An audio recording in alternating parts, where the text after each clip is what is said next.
Hello there, YouTube. I am Necrostevo. Does anybody need food?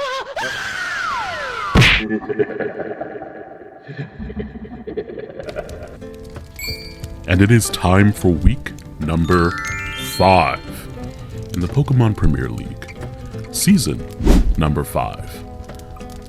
Our opponent for this week is none other than Trainer Linz and her Atlanta Absols. Of course, be sure to go check out her information in the description. Some of the most whimsical, fun-filled commentary that I've heard in a long time. And we have watched Linz make quite the splash in other leagues against many other big hitters. So we know that our work, once again, is cut out for us, not using those little kitty scissors where the edges can't cut you. No. It's just a little big. These are adult scissors. Wait. Goggles. Office safety. My finger! These are your mom's scissors that she will not normally let you use. Unrefrigerated pie, long ways to drive. That is the type of power that Linz brings to the battle. So, let's take a look at Linz's team.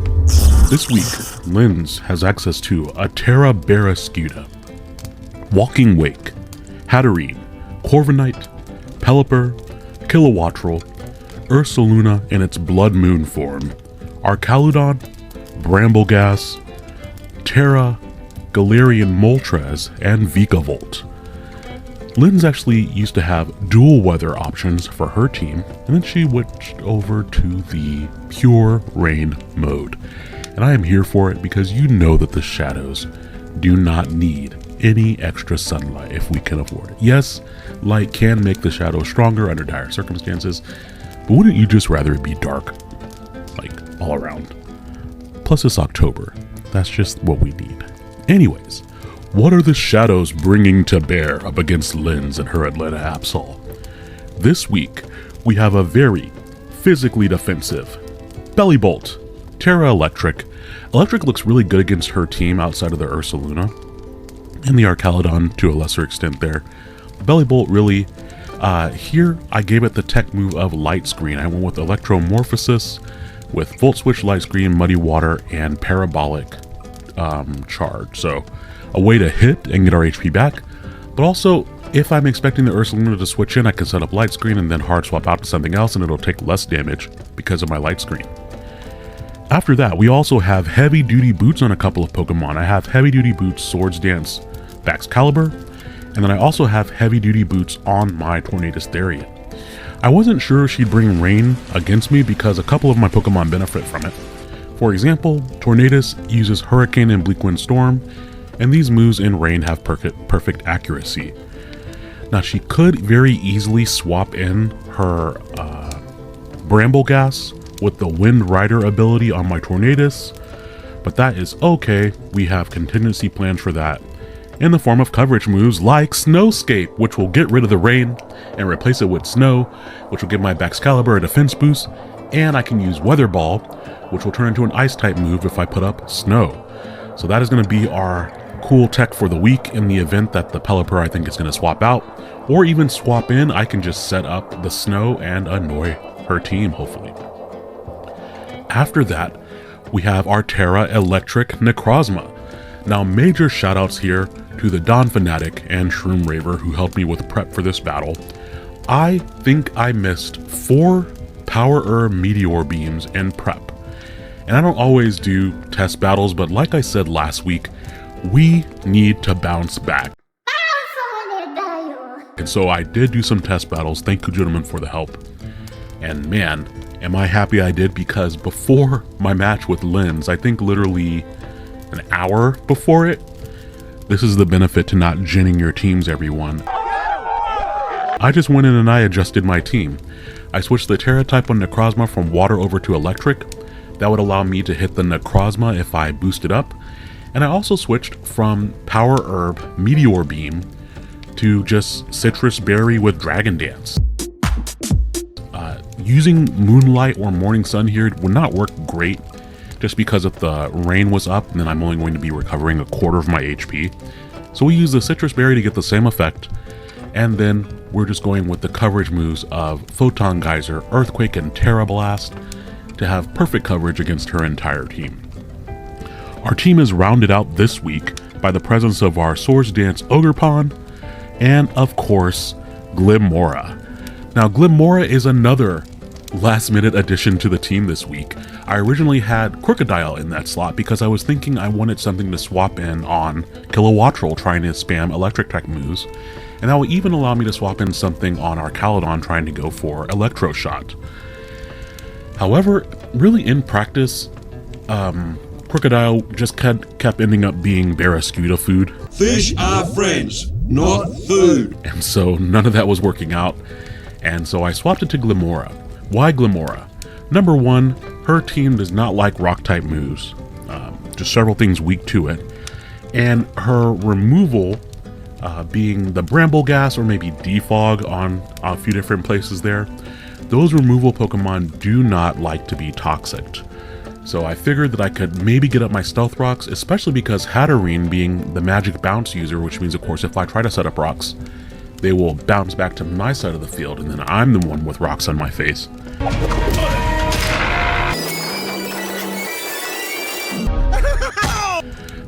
So I figured I could use my Poison, Stab, Attack to really pressure, and just lead with the Sash Glimmora with a lot of offensive investment to do a ton of damage to the Hatterene if that tried to come in.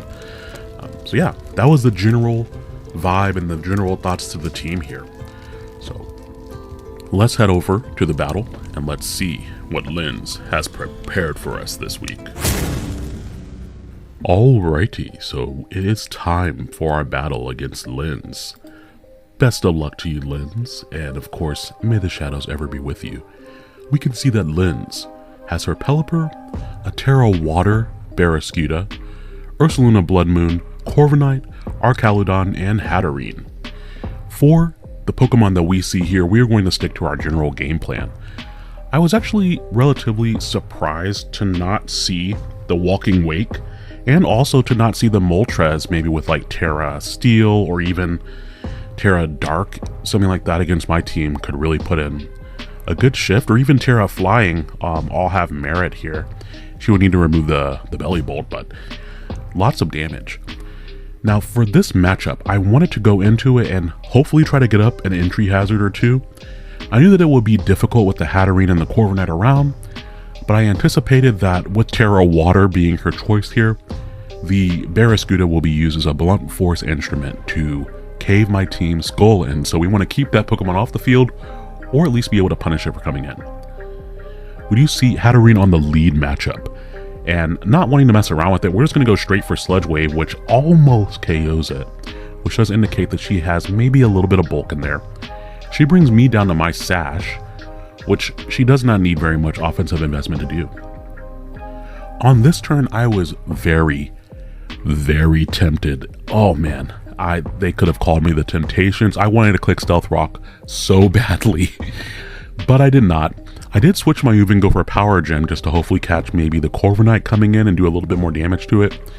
But Ursaluna Blood Moon is a great pivoting option there because it's not really likely that I'll carry like Energy Ball versus her team. And Ursaluna doesn't take that much damage here. I don't see any item on the Ursaring immediately, and so I do decide to go for Stealth Rock here, hoping that she does not pivot back into her Hatterene. And while Glimmora does go down here, if I can keep these Stealth Rocks up on her side of the field, the Hatterene is dead on entry. So that means we're going to have to switch and go a little bit more aggro here.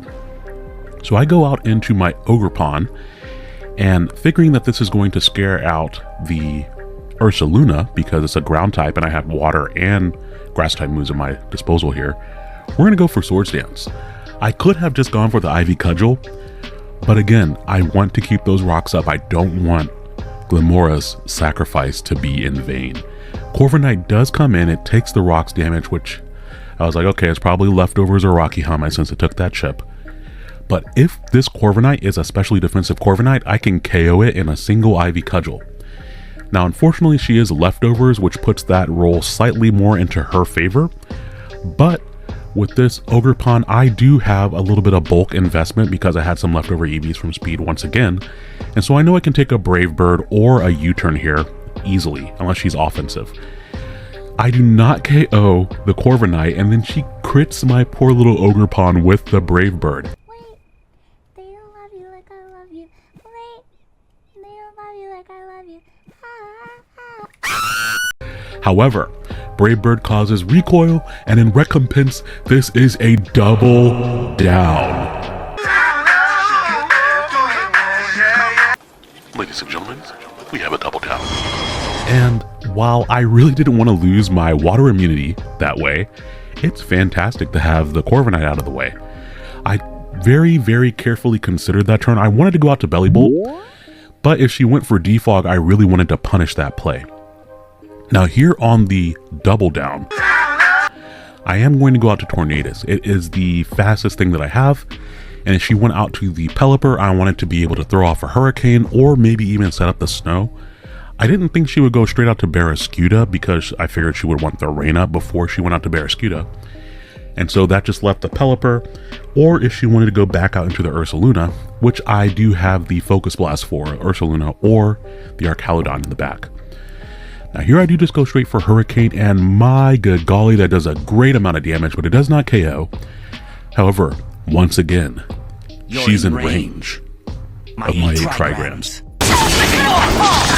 No, she has less than 25% of her HP on Pelipper, and so if she comes in again, the Pelipper and the Hatterene are dead on arrival. Unfortunately, Barraskewda that he's frozen in there and that we're out here and that he's the sheriff and that we're is here, and I don't have a switch in for this.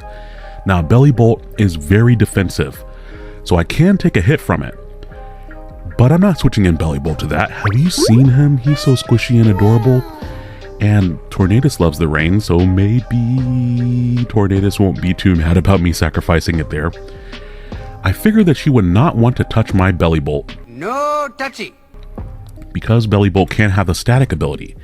I actually thought she might go for Flip Turn, which would charge my Electromorphosis here, and I could get off a lot of damage. Thinking that she might go into the Ursaluna on the obvious electric move, I go for Muddy Water, but Archaludon is the much better play. But Archaludon can't do too much to Belly Bolt. Like if it wants to Iron Defense Body Press, Belly Bolt's very defensive, and then here we see that she just goes for Dragon Pulse, which to me indicates that this thing might actually be Assault Vest.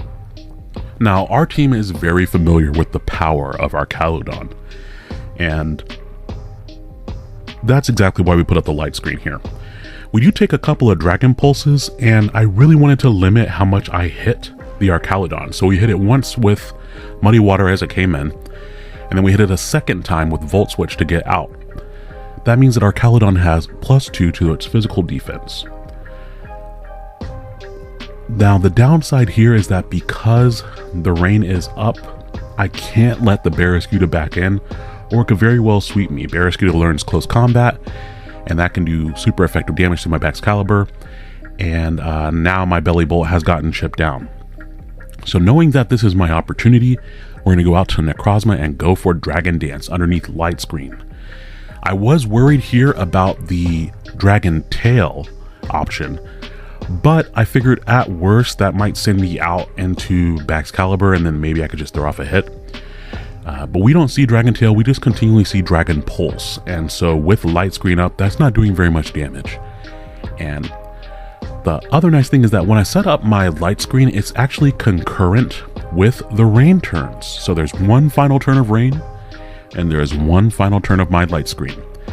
At +1, I outspeed Barraskewda outside of the rain, but I would need basically like +4 or something crazy to outspeed Barraskewda in the rain. So here I need to let the rain expire and then hope that the Pelipper dies on entry. I have plenty of HP, so I'm not as worried about priority moves like Aqua Jet or Vacuum Wave. So we're at +3 attack, +3 speed. If I can keep the rain from going back up, I can outspeed the Baxcalibur. Dragon Pulse comes off, and Now it is time. Necrozma grabs a quick, sweet treat of the citrus berry to recover a little bit of its HP since I dropped below half HP. And you see that the rain ends and the light screen drops. And now it is time for us to go on the offensive. So one earthquake because the Archaludon had +2 in its defense, we do not KO it, and she gets a critical hit. Oh, that about gave me a conniption, as some of my elder family members would say there. Because I go down to 10 hit points. Good gravy. But we do live. We do take those. So we're able to KO the Archaludon. Now, before we were very healthy and I was not worried about priority moves, now we have 10 hit points and any priority move will KO me from here.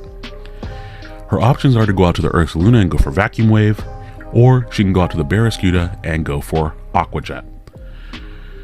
We see Ursaluna first and I was like, oh, so that means this thing totally has the Vacuum Wave. But on the plus side though, I know that the Pelipper's HP is below 25%, and so maybe I could bring in my Baxcalibur to set it up. Here I'm just going to go straight for the damage, and we don't see Vacuum Wave. So that's amazing. I thought I was going to be staring down the barrel of a 45.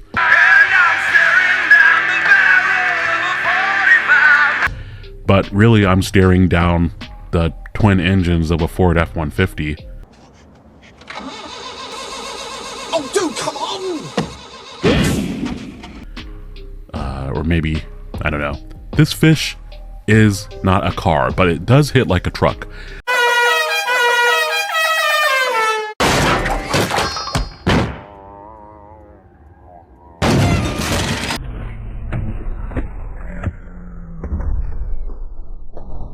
So here, once again, I held my breath and I clicked that Photon Geyser. I don't need to switch out, but if she has the Aqua Jet, that's a little unfortunate. On the plus side though, if she's banded, then she'll be locked into the Aqua Jet. But once again, we don't see the priority move. So a huge sigh of relief happens right here. Barraskewda goes down to the Photon Geyser. And that leaves the 2 Pokemon that she has that will be KO'd because of the Stealth Rock on entry. Up first is Pelipper, and Glamora from the grave is able to take it down with the Stealth Rocks, and that just leaves the Hatterene coming in on the Stealth Rocks and having 2 little HP to deal with a rock in its shoe. Sorry, what was that? I got distracted by— oh, look, a shoe! If those rocks were all around you and piercing your organs, as it were. So that is going to be our week 5 battle. Thank you very much, Lens, for the battle. I was very excited to fight you, and I really hope that we get to meet again on the battlefield. Now, there's something about the rain. We were able to kind of channel some of that of which we needed this week. I mentioned last week that we're going to have to invoke some rituals, and you can see here when it's not super sunny how we're able to do. The rain is something that the Shadows loves to see. Also, just in general, like playing against a rain team makes you thirsty, right? And that of course makes me think of a little bit of NecroLore. For those of you who do not know, I have a little brother, and he and I are about 7.5 years apart or so. When I was in high school, I used to cook a lot. I would always be in the kitchen with my mom. I'd always be helping my dad with the grill. I'd always be doing various things involving cooking, baking, cleaning up, learning how to prepare things, all sorts of different dishes. And of course, because of my involvement with that, my little brother was around it enough where he was like, you know what? I want to be a culinary master as well. And what better place for like a 8-year-old to start is with a blender. And so my little brother proceeded to make me a vanilla smoothie. Now, those of you who have listened to my other NecroLore stories know, okay, something going inside of Stevo, like this could go one way or the other. But I trust my little brother implicitly. And when he said he was making vanilla smoothies, I was like, bet, I'll try whatever you make. And to his credit, he absolutely made one of the most delicious vanilla smoothies I have ever had. I was very excited. We drank them. They were delicious. And I was like, wow, man, bro, what did you put in this to make it taste so good? And he was like, oh, yes, let me tell you about my process, big brother. Let me tell you. Okay, so vanilla smoothies. Of course you have to have milk. And I was like, naturally, yes, obviously, you put milk in it. What else did you put in it? He was like, and I used vanilla ice cream. And I was like, oh, okay, that's how you got it to be a little bit more creamy. I see. He was like, yes. And I used vanilla syrup. And I was like, vanilla syrup? Oh, like Dad uses with his coffees. And he was like, yes. I was like, okay, so it's like a triple vanilla type of deal, right? He was like, yes. And I use vanilla extract. And I was like, what? Pause. You put vanilla extract into the smoothie? And he was like, yes. I was like, how much did you use? He was like, a couple tablespoons, give or take. I was like, okay. I guess that's okay. Normally you wouldn't use that. Like, vanilla extract's pretty concentrated, right? Like, you're not going to put that in a smoothie. Maybe a couple drops, but anyways, vanilla extract, vanilla ice cream, vanilla syrup, all great. That explains why it tastes so good. Thank you so much, bro. That was a delicious. I'm not done. He also put into it vanilla milk. And I was like, wait, you use regular milk and vanilla milk? He was like, yes. I wanted extra vanilla-y, super vanilla flavor. So I put the vanilla milk in there with the regular milk. And I was like, okay, I can really respect you going around the kitchen and finding all these vanilla things. But surely he was still not done. This man put vanilla chips into the smoothie. Me thinking, oh, maybe the chunkiness was from the ice cream. Nope. Vanilla chips were blended up into the smoothie. So I have lost count. I think that's like 6 different vanilla things that he put in there. Add to that he put like some just like vanilla flavoring in it. And it's no wonder that it tasted so intensely vanilla. Like, if you could see the color vanilla, that doesn't make any sense. If you could see, you know when you taste something and it like makes your eyes do something because your brain's just like trying to create those core memories of taste and aroma, and then it's just like, oh man, I remember when my mom put the pies on the windowsill and I floated over like a little boy and then got smacked by a wooden spoon. Like, I have a core memory of how good the vanilla shake tasted.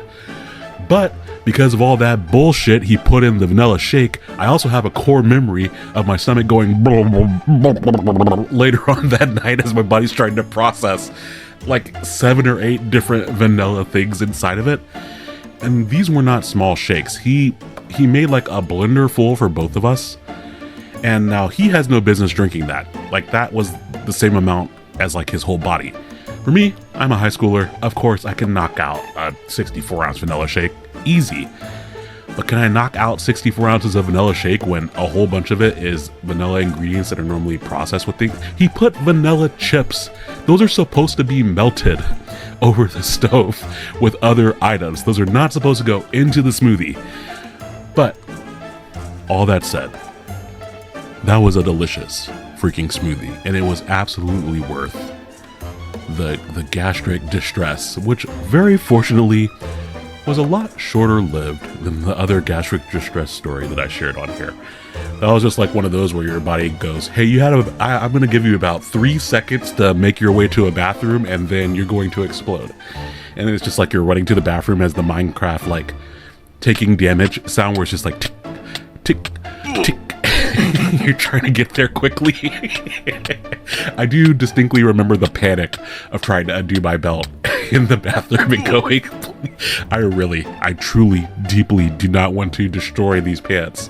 These are my black jeans. I got the chain. Can we not? The NecroLore is getting really weird, guys. If you're still here, please just leave some sort of emoji in the comments.